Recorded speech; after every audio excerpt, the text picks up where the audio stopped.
இது இன்ஃபோநெட்டின் சமூக பார்வை. மதிமுக பொதுச் செயலாளர் வைகோ மாநிலங்களவையில் முதல் நாளிலேயே தந்து பேச்சு மூலம் சிக்ஸர் அடித்த அனைவரையும் வியக்க வைத்துள்ளார்.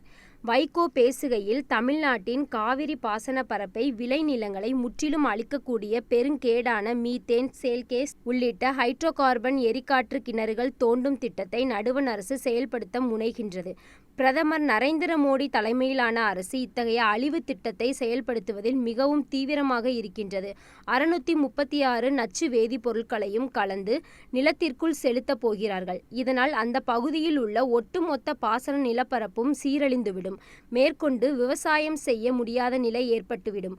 இந்த அழிவு திட்டங்களை எதிர்த்து லட்சக்கணக்கான விவசாயிகள் ஜாதி மத கட்சி எல்லைகளை கடந்து வீதிக்கு வந்து போராடி கொண்டிருக்கிறார்கள். இந்த திட்டங்களால் ஆசியாவின் நெற்களஞ்சியமான தஞ்சை மண்டலம் விவசாயத்திற்கு உதவாத பாலை நிலமாக மாறிவிடும். கேடான அழிவு திட்டங்களை கைவிடுமாறு மத்திய அரசை நான் கேட்டுக்கொள்கிறேன்.